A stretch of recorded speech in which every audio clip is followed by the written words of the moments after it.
돌아오는 금요일이 설입니다. 명절에 각 가정마다 형편에 따라서 모이거나 또는 각 처소에서 또 전화로 인사하거나 아마 다 다를 텐데요. 아무튼 행복하고 즐겁고 화목한 그러한 설 보낼 수 있기를 바랍니다. 저는 이 설을 맞이하면서 지난 2월 4일 날짜로 큐티한 본문, 오늘 우리가 읽은 말씀이죠. 디모데전서 5장 1절에서 16절의 말씀을 같이 이 시간 나누어 보려고 합니다. 돌봄에 관련되어져서 가정과 교회에 주고 있는 교훈인데요. 우리 설을 맞이하면서 한 번쯤 같이 묵상해 볼 만하다 생각해서 이 말씀을 선택을 하였습니다. 사도 바울이 에베소 교회에서 목회하고 있는 디모데에게 돌봄에 관련되어진 교훈을 주면서 과부를 언급합니다. 이 과부는 그 당시 실제 에베소 교회의 상황이에요. 그래서 어떤 설정되어진 내용이 아니고 실제 목회적 현장에서 일어난 일을 교훈하고 있는 것입니다. 과부를 어떻게 대해야 되느냐 하는 이야기인데요. 왜 바울이 특별히 과부를 언급을 했는지 이해가 필요합니다. 그저 혼자 있기 때문에의 문제가 아니라 그 당시의 과부는 고아와 함께 사회적 약자층으로 분류가 되는 사람들이었습니다. 사회적 약자라고 하면 특별히 경제적인 문제와 관련해서 스스로 생계를 유지하기가 쉽지 않은 이런 사람들을 일컫는데요. 그래서 이제 그런 사람을 교회가 어떻게 돌봐야 되느냐 하는 부분을 이제 교훈하고 있는 것입니다. 바울이 교훈을 할 때에 그냥 일반적 과부에 대해서 총칭적으로 이야기하고 있지 않고요. 세 부류로 나눕니다. 과부를. 첫 번째 언급하고 있는 과부는 참 과부로서 혼자이긴 혼자인데 가족 자체가 아예 없는 완전히 독신인 경우 아무런 생계 수단을 갖지 못하는 이런 사람을 참 과부라 했습니다. 여러 가지 조건들이 있습니다만 아무튼 그 참 과부 이렇게 분류를 해놓고 두 번째로는 가족이 있는 과부를 또 언급을 하였습니다. 혼자 되긴 했지만 자녀들이 있다거나 아니면 친척들이 있다거나 가족이 있는 그러한 과부를 언급하고 있고요. 세 번째 과부는 젊은 과부입니다. 젊어서 사별을 하여서 된 과부에 대해서도 언급을 해놓고 있습니다. 이러한 내용들은 실제적으로 그 당시의 상황에 따른 교훈이기 때문에 이것을 우리가 어떤 절대적인 기준으로 삼아서 오늘날 이 시대의 교회 공동체에도 그대로 적용해야 된다 이렇게 하면 무리가 있습니다. 오히려 더 비성경적이 될 수가 있어요. 그래서 사도 바울이 본문을 통해서 우리에게 주고 있는 영적인 교훈이 뭐냐 하는 부분을 우리가 잘 살펴서 그것을 원리 삼아서 지금 이 시대, 이 상황, 이 환경 속에서 어떻게 적용할 것이냐 하는 숙제를 우리가 해내면 되는 거예요. 그래서 이 시간에는 저와 함께 바울이 주고 있는 영적인 교훈들 몇 가지를 같이 찾아보도록 하겠습니다. 첫 번째 영적인 교훈이라고 하면 교회는 영적인 가족 공동체라고 하는 사실입니다. 이것은 제가 누누이 말씀을 드린 부분입니다만 다시 한번 본문을 통해서 우리가 알 수가 있는데 1절과 2절을 보시게 되면 바울이 에베소 교회에서 목회를 하고 있는 디모데에게 권면하기를 이렇게 합니다. 늙은이를 꾸짖지 말고 권하되 아버지에게 하듯하며 젊은이에게는 형제에게 하듯하고 늙은 여자에게는 어머니에게 하듯하며 젊은 여자에게는 온전히 깨끗함으로 자매에게 하듯하라. 한마디로 부모와 형제 자매를 대하듯 하라 하는 것입니다. 그런데 이 교훈은 이 권면은 그냥 일상적인 상황 속에서 주고 있는 교훈이 아니고요. 특별한 상황이 설정되어 있는 것입니다. 어떤 상황이냐면 디모데가 연소합니다. 그런데 그 공동체 안에 나이가 있는 분들이 많이 있죠. 그런데 그분들에게 영적인 권위로 가르침을 주어야 할 때, 또는 잘못 행한 것에 대하여 책망을 하거나 훈계를 하거나 치리를 해야 되는 이러한 상황에서 어떻게 해야 하느냐 하는 태도에 대하여서 권면을 주고 있는 거예요. 목회자는 교회 안에서 좀 독특한 위치를 차지하고 있어요. 영적인 아버지이면서 또 실제적으로 우리 사회적으로 볼 때는 나이가 뭐 많으신 분도 계시겠습니다만 또 적은 사람도 있죠. 저 같은 경우는 이제 중간쯤 되는 것 같습니다. 우리 교회에서 제가 이제 60이니까 뭐 아래 위로 이렇게 볼 때 대충 중간쯤 돼 보여요. 그런데 우리 이제 또 다른 목사님들 이렇게 보시면 조금은 젊죠. 그러면 이제 연세 드신 분들이 볼 때는 뭐 아들뻘 되는 이런 이제 목사님도 계셔요. 이럴 때에 과연 관계를 어떻게 해야 되느냐 하는 이 부분에 있어서 우선은 첫 번째 이 목회자의 태도는 업신여김을 받으면 안 됩니다.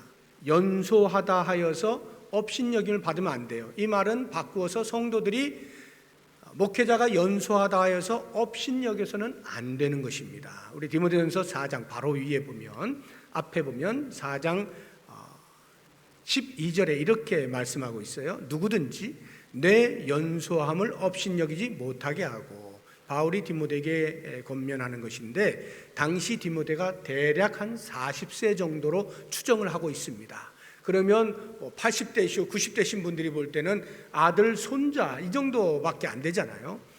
그럴지라도 업신여김을 받지 말라고 이야기합니다. 이유는 단 한 가지입니다. 하나님의 말씀을 맡은 자이기 때문에, 말씀을 맡은 자를 업신여긴다는 것은 말씀을 업신여긴다는 것이고, 말씀을 업신여긴다는 것은 곧 하나님을 업수히 여기는 것과 마찬가지다, 이런 말이에요. 그래서 말씀을 맡은 그 권위를 반드시 가지고 있어야 한다 하는 것이고요. 그럼에도 불구하고 반면에 혹이나 말씀을 맡았다 하여서 그 영적인 권위를 권위주의적으로 사용하면 안 된다는 것이 오늘 본문 1절 2절의 말씀인 거예요. 비록 가르쳐야 하고 훈계해야 하고 영적인 교훈을 지시해야 하는 그러한 자리에 있다 할지라도 태도는 겸손해야 하고 예의가 바라야 된다는 것입니다. 그래서 권면을 할지라도, 꾸짖어야 할 때라도 마치 위에 사람이 아랫 사람에게 꾸짖듯이 함부로 말해서는 안 된다 하는 것을 바울이 지금 디모데에게 가르쳐주고 있는 것입니다. 예의를 갖추어서 바르게 잘 영적인 권면을 할 수 있도록 해라. 이 모든 교훈들의 그 이면을 보게 되어지면 바울은 철저하게 교회 공동체를 가족으로 보는 거예요. 실제로 우리가 영적인 가족이면서도 가족으로 보는 겁니다. 그래서 아버지 대하듯 어머니 대하듯 형제 자매 대하듯 그렇게 하여라 말씀을 하고 있는 것입니다. 그렇습니다. 우리 교회는 가족 공동체예요. 너는 너고 나는 나, 이렇게 각자의 입장에서 각자의 신앙생활을 하는 것은 좋은 모습이 아닙니다. 우리는 한 가족인 것을 끊임없이 반복적으로 이해하고 인지하고 인식할 수 있어야 합니다. 두 번째 영적인 교훈을 보자고 하면 가족의 중요성, 이 가정의 중요성, 가족을 돌보아야 한다 하는 이런 영적인 교훈을 주고 있는데요. 하나님께서 직접 제정한 공동체가 두 개가 있죠. 하나는 가정이고요. 또 다른 하나가 교회입니다. 가정과 교회. 그런데 이 가정은 특별히 그 가운데서도 최소 단위의 기초 공동체예요. 그래서 이 가정이 모여서 교회가 이루어지는 것입니다. 그런 면에서 가정이 없으면 교회가 있을 수가 없는 것이고요. 가정을 무시하고서는 교회의 존립이 있을 수가 없는 거예요. 최소 공동체로서의 최소 단위로서의 기초 공동체인 이 가정은 매우 중요하고, 그 가정을 이루는 일원들, 가족들을 자녀를 서로 돌보는 것 매우 중요하다 하는 것을 가르쳐주고 있습니다. 그래서 4절을 보시게 되면 아까 제가 과부 중에서 가족이 있는 과부에 대한 언급이 있었다 그랬잖아요. 그것이 4절에 나와요. 만일 어떤 과부에게 자녀나 손자들이 있거든 그들로 먼저 자기 집에서 효를 행하여 부모에게 보답하기를 배우게 하라 하는 것입니다. 가족이 있는 과부의 경우에 가족이 돌보는 것이 마땅하다, 이 이야기를 하고 있는 것입니다. 어느 정도로 이것이 중요한 것이냐면 특별히 부모에 대하여 효를 하는 것은 더 이상 말할 필요도 없을 정도로 중요하다. 얼마만큼? 하나님께 예배하는 정도로 중요한 것이다, 이렇게 이야기하는 거예요. 그래서 4절 다시 뒷부분을 보게 되면 이것이 하나님 앞에 받으실 만한 것이니다 라고 말하고 있어요. 하나님께서 받으실 만한, 하나님 앞에서 받으실 만한, 하나님께 우리가 드릴 게 뭡니까? 예배잖아요. 그 예배, 하나님이 받으실 만한 예배처럼 마치 우리가 부모를 효를 다하여 모시는 것을 하나님이 그렇게 인정해 준다는 거예요. 너희가 나에게 예배하듯 부모에게 효를 다해라. 그 정도로 가족을 돌본다는 것이 중요한 것입니다. 그래서 만약에 돌볼 가족이 있는데도 불구하고 돌보지 않잖아요. 그런 사람에 대하여 바울이 얼마나 무서운 이야기를 하고 있는지 몰라요. 8절을 보십시오. 누구든지 자기 친족, 특히 자기 가족을 돌보지 아니하면, 첫 번째, 믿음을 배반한 자라고 이야기합니다. 무서운 말 아닙니까? 믿음을 배반했다, 기독교 신앙을 배반했다, 떠났다, 가족을 돌보지 아니하면, 하나님 잘 믿는 것처럼 보이는 그 모든 신앙의 행위가 다 뭐라는 거예요?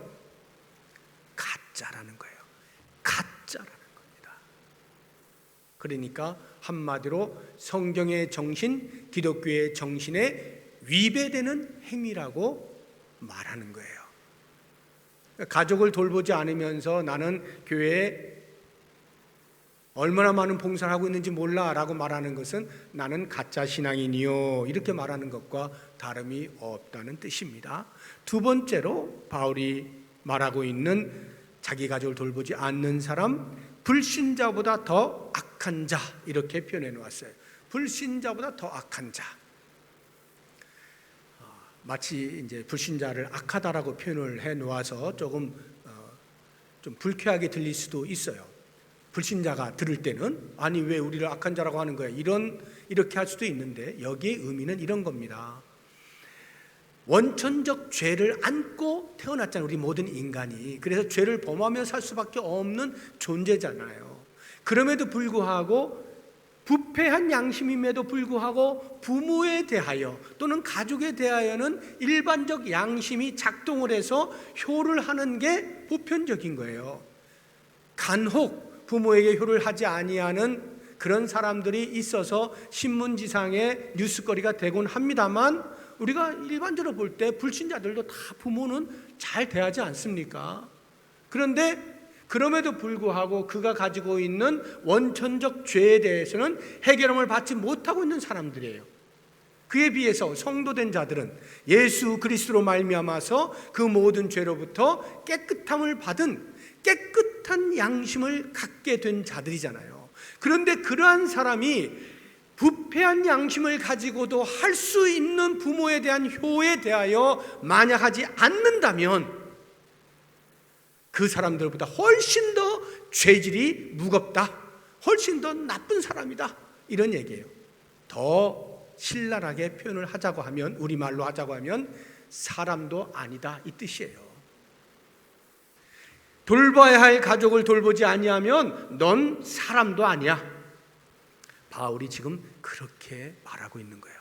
그만큼 지금 이 믿음을 배반한 자라든가 불신자보다 더 악한 자라든가 하는 이런 표현들은 얼마만큼 성경이, 얼마만큼 기독교가, 얼마만큼 하나님께서 가정을 중요하게 여기고 있느냐 하는 것을 방증해 주고 있는 역설적 표현인 것입니다.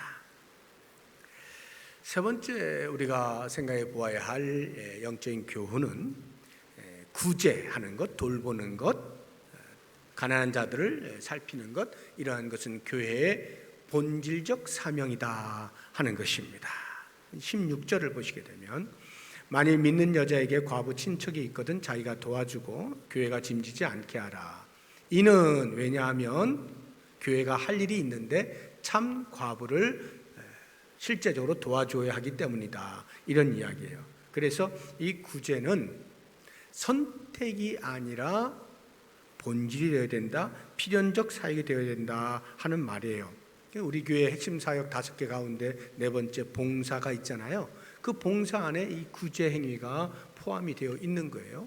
실제로 이 바울 당시에도 디모데에게 참 과부에 대한 명부를 작성하라고 하지 않습니까? 참 과부에 대한 명부, 명부가 따로 있어요. 그래서 이 명부에 올라가 있는 사람들은 교회가 적극적으로 돕도록 되어 있는 거예요. 돌보도록 되어 있는 것입니다. 그러니까 이것은 여력이 남으면 이런 뜻이 아니에요. 할 수 있으면 이런 뜻이 아니라 반드시 해야 되는 것이다, 이렇게 말할 수 있는 것입니다. 그러면 왜 구제가 교회의 의무적 사역이 되어야 하느냐? 아주 간단해요. 하나님께서 거기에 대하여 관심이 많으시기 때문에 그래요. 하나님의 지대한 관심사이기 때문에 그렇습니다. 우리 시편 68편 한번 보겠습니다. 5절 말씀인데요. 그의 거룩한 처소에 계신 하나님은 고아의 아버지시며 과부의 재판장이시라. 하나님께서 당신 스스로를 가리켜서 고아의 아버지고 과부의 재판장이라고 그래요. 이것은 무슨 말이냐면 그 당시에 고아는 쳐다보지도 않는 거예요. 아무도 신경 쓰지 않는 거예요. 과부, 하찮은 존재예요. 그러한 사회적 약자, 소외계층에 대하여 하나님께서 일부러 뽑아서 고아, 과부, 내가 고아의 아버지고 과부의 재판장이야 할 만큼 하나님은 그들에 대하여 지대한 관심을 가지고 계시다는 거예요. 그래서 이스라엘 백성들이 하나님 앞에 제사를 드릴 때 아주 좋은 제물들을 갖다 바치면서 화려한 제사를 드리고 교회 뜰을 밟으면서 그렇게 살아갈 때 하나님께서 그들을 책망하시는데요. 내가 언제 너희에게 살진 송아지 가져오라고 했느냐? 너희들의 삶을 보아라. 온갖 악을 다 행하고 있는 그 모습에 제사를 드렸다고 해서 내가 그것을 용납할 줄 아느냐? 그 제사를 받을 줄 아느냐? 어림도 없다. 이렇게 책망하시면서 그들에게 제시를 하셔요. 촉구를 하셔요. 그렇게 살면 안 돼. 이렇게 살아야 돼. 하고 말씀하신 내용을 보면 이사야서 1장 16절 17절에 나오는데요. 너희는 스스로 씻으며 스스로 깨끗하게 하여 내 목전에서 너희 악한 행실을 버리며 행악을 그치고 선행을 배우며 정의를 구하며 학대받는 자를 도와주며, 그 다음 보시면 고아를 위하여 신원하며 과부를 위하여 변호하라. 꼬집어서 이야기를 하고 있지 않습니까? 지금 여기에 등장하고 있는 모든 인물들이 전부 다 사회적 약자들이에요. 사람들이 우습게 보고 무시하고 소외하고 있는 그러한 사람들을 하나씩 하나씩 불러다가 그들에 대하여 너희들이 할 바를 하라, 이렇게 말씀하시는 거예요. 그만큼 하나님은 이러한 자들에 대하여 지대한 관심을 가지고 계신 것이고, 그렇기 때문에 하나님이 손수 세우신 교회는 반드시 하나님의 마음을 따라서 그것이 본질적 사명이 되도록 감당을 할 수 있어야 한다 하는 거예요. 우리가 예배를 드린다, 교육을 한다, 선교를 한다, 이런 부분에 대해서는 크게 마음에 그게 없잖아요. 아, 교회가 당연히 해야 되지, 이런 마음이 있는데요. 구제를 한다 하면 왠지 여력이 좀 되면 하고 안 되면 말고 하는, 그냥 예배나 교육이나 선교나 이러한 중요 사역의 옆에다가 끼어서 사역의 모양새를 갖추는 정도로 생각을 할 수가 있다 이 말이에요. 그러면 크게 착각을 하는 거예요. 그렇지 않다는 것이죠. 그래서 우리 교회가 4번째 봉사하고 정확하게 핵심 사역으로 두고 있는 이유가 거기에 있는 것입니다. 이것은 해도 되고 안 해도 되고 선택적 문제가 아니라 교회가 세워져 있으면 반드시 반드시 예배를 반드시 드리는 것처럼 구제도 반드시 해야 한다 하는 것입니다. 그래서 우리 교회의 구제 행위를 우리가 살펴보게 되어지면 우리 성도 여러분들이 어느 정도 인지를 하고 계신지 모르겠는데, 교회적으로 우리가 일반적으로 정기적으로 하고 있는 것이 보통 이제 명절 때 좀 교회에서 좀 어려움을 겪고 있는 성도들을 살펴서 그분들에게 약간의 금일봉으로 이렇게 구제 행위를 하고 있습니다.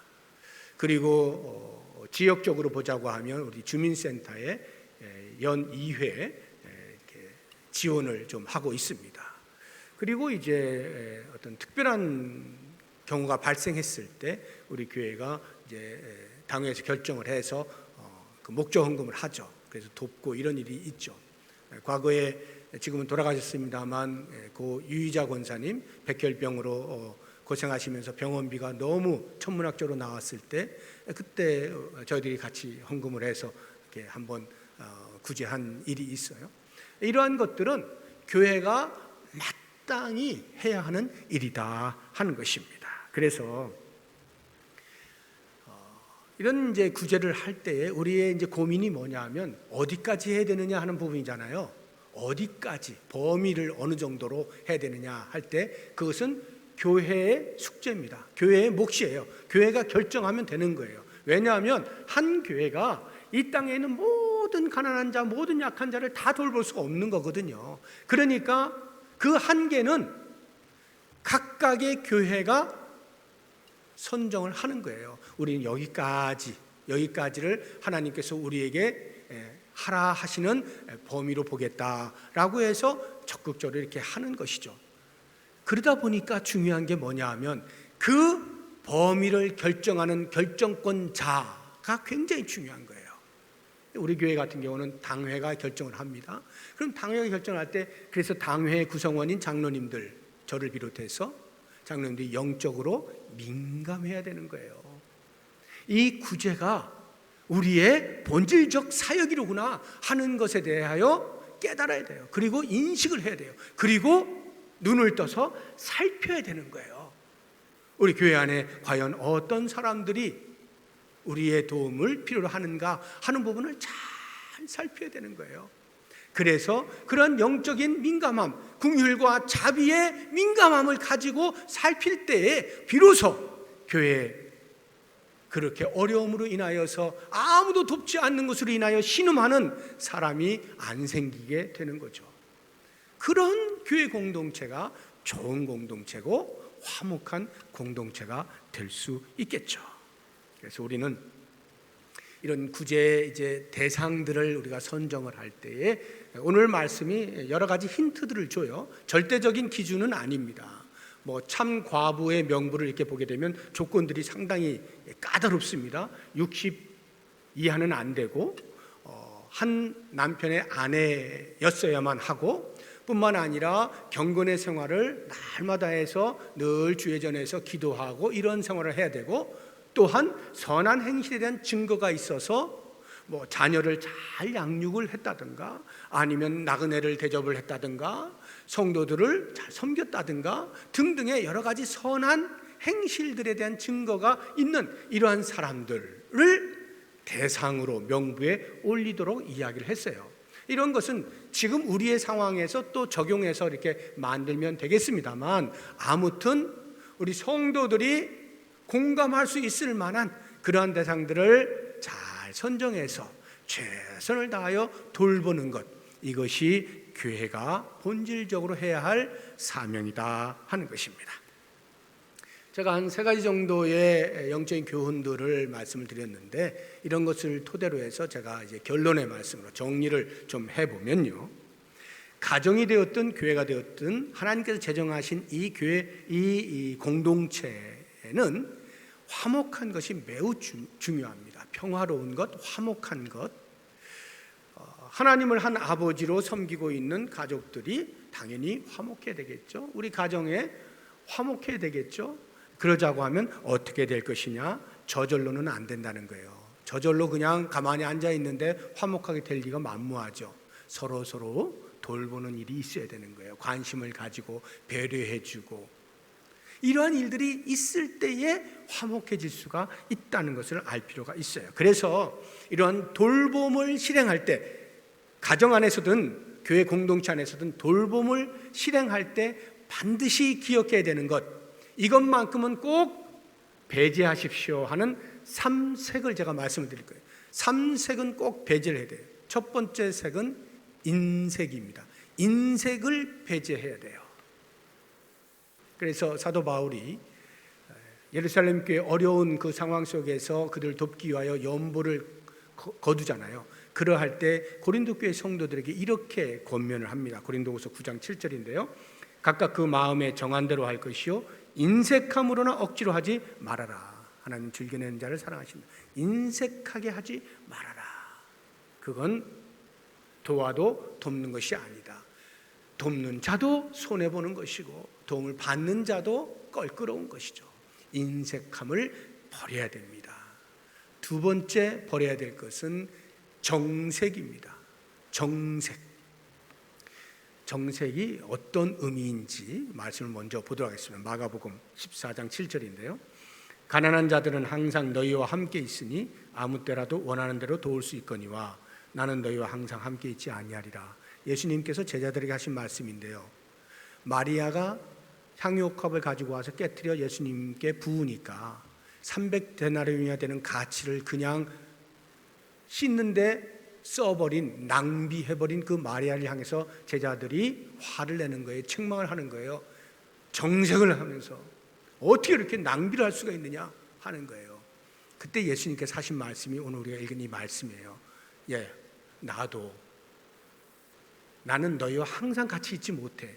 그런데 가난한 자는 늘 너희와 같이 있지 않니? 너희가 맘만 먹으면 언제나 손을 뻗으면 도울 수 있지 않니? 그러니까 지금 마리아가 하는 행위, 그것은 사실은 너희들이 몰라서 그러는데 내가 십자가에 못 박혀 곧 죽게 되어지는 그것을 예비하는 행위가 되는 거야. 너희들 몰라서 그렇지만 아무튼 놔둬라. 이렇게 말씀하신 내용이거든요. 그런데 그 내용을 가만히 보시게 되면 예수님의 말씀 속에서 가난한 자들은 너희와 항상 있다는 거예요.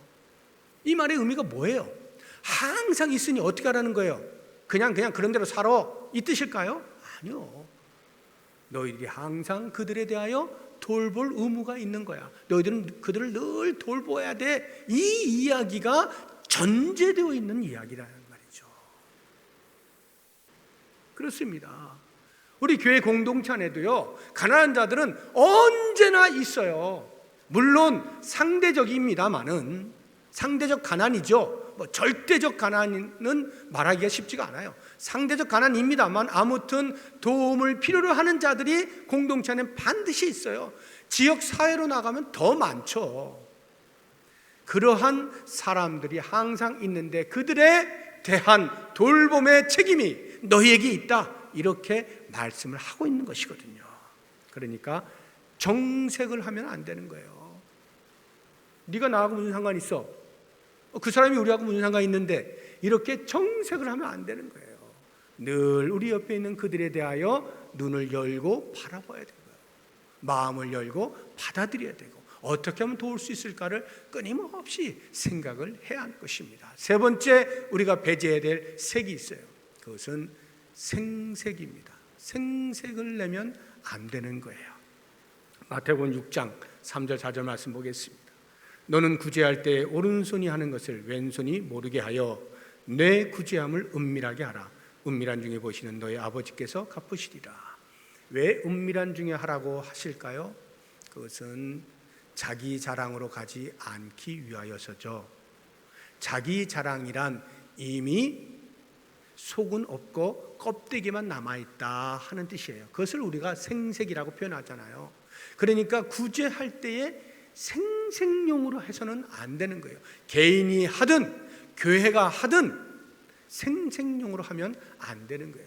그래서 우리가 보통 보면은 이렇게 사회에서 기부하는 그런 회사들이 있잖아요. 큰 회사들 사회에 환원한다 해서, 하지만 사실은 회사 홍보나 아니면 회사 이미지를 좋게 만들기 위해서 하잖아요. 그러니까 뭘 하면은 꼭 사진 막 찍고 같이 찍고 이러잖아요. 물론 필요에 의해서 그렇게 할 수도 있겠습니다. 많은 중심에 생색이라고 여겨지면 과감하게 내려놔야 돼요. 교회는 구제를 할 때 생색을 내기 위해서 하는 것이 결코 아닙니다. 우리의 본질이라고 하는 것을 꼭 잊지 마시기를 바랍니다. 그래서 우리가 돌봄이라고 하는 것을요, 사도 바울은 짐이라고 이야기했어요. 짐을 나누어지는 것이라 이렇게 표현을 했어요. 다시 16절 한번 보세요. 만일 믿는 여자에게 과부 친척이 있거든 자기가 도와주고, 교회가 짐지지 않게 하라. 돕는 행위가 짐을 지는 것이다 이렇게 표현하고 있는 거예요. 그러니까 짐을 나누어진다는 말이겠죠. 그러면 왜 친척이 있는 경우에 과부는 교회가 짐을 지지 않도록 해야 되느냐? 이유가 하나 있어요. 그것은 교회가 정말 짐을 져야 하는 사람이 따로 있다 이 말이에요. 그게 누구예요? 참 과부라 이 말이죠. 그러니까 이 사람 저 사람 막 돕다가 정말 도와야 하는 사람을 돕지 못하는 일이 없도록 누군가 도울 만한 주변에 사람이 있는 경우에는 그 사람으로 하게 하고, 아무도 없는 경우에 정말로 신음하고 있는 그런 사람에 대하여 교회가 절대적으로 관심을 가지고 그들을 돕는데, 그 돕는 행위가 짐을 나누어지는 것이다 이렇게 표현하는 거예요. 왜 짐을 나누어 줘야 됩니까? 그것은 그리스도의 법을 성취하는 행위이기 때문에 그래요. 우리 갈라디아서 한번 보겠습니다. 갈라디아서 6장 2절인데요. 너희가 짐을 서로 지라. 왜냐하면 그리스도의 법을 성취하는 것이기 때문이다. 그리하여 그리스도의 법을 성취하라. 이렇게 짐을 나누어 질 때에 비로소 그리스도의 법이 성취가 된다는 것인데, 여기 그리스도의 법이 뭡니까? 넓게 보면 기독교의 정신, 성경의 정신을 말하는 것이죠. 그 정신이 나눔을 통하여서 성취가 된다는 거예요. 좀 더 구체적으로 이야기한다면 성경 전체의 정신을 엑기스로 모아놓은 말씀이 뭡니까? 위로 하나님을 사랑하고 옆으로 내 이웃을 사랑하라는 것이죠. 야고보 장로가 그 이야기를 하고 있잖아요. 야고보서 2장 8절 말씀. 너희가 만일 성경에 기록된 대로 내 이웃 사랑하기를 내 몸과 같이 하라 하신 최고의 법을 지키면 잘하는 것이다. 하나님을 사랑하고 이웃을 사랑하는 것이 최고의 법이라는 거예요. 성경의 정신 가운데서도 엑기스로 뽑아서 한마디로 이야기해봐라. 최고의 법이 뭐냐? 사랑이다 이 말이에요. 구제의 행위, 짐을 나누어지는 것, 이것이 사랑이라는 것이죠. 그것을 성취한다 이 말이죠. 그래서 우리 교회가 또는 우리 성도가 개인으로 누군가 내 옆에 나의 도움을 필요로 하는 자들을 외면하지 아니하고 살펴 돌볼 때 우리가 그리스도의 그 지구한 사랑을 성취하게 되는 거예요. 예수님께서 먼저 우리에게 보여주지 않습니까? 짐을 나눠지는 것. 예수님이 십자가 지신 그것이 뭡니까? 우리가 져야 할 십자가, 우리가 져야 할 죄의 짐, 우리가 져야 할 죄의 대가, 그것을 예수님이 가져다가 대신 져주신 거잖아요. 짐을 나눈 거예요. 그것이 곧 우리를 향한 지고한 사랑 아니에요? 예수님이 십자가를 지신 그것이 우리를 향한 지고한 사랑이잖아요. 우리도 그 예수님을 따르는 제자로 일컬어진다면 우리의 주변에 있는 사람들 짐을 나누어 짐으로써 사랑을 성취해 내는 거죠. 모쪼록 원하기는 명절을 맞이하시면서 여러분 가족들 다시 한번 돌아보시고 가족 안에서 내가 돌볼 사람은 없는가 잘 살펴보시면서 그렇게 돌보는 가운데에서 화목한 가족 이루어내시고 그리스도의 법을 성취해내시고 한 걸음만 더 나아가서 교회 공동체, 영적인 가족 공동체를 보시면서 우리의 도움을 필요로 하는 자들이 없는가 잘 살펴서 우리가 적극적으로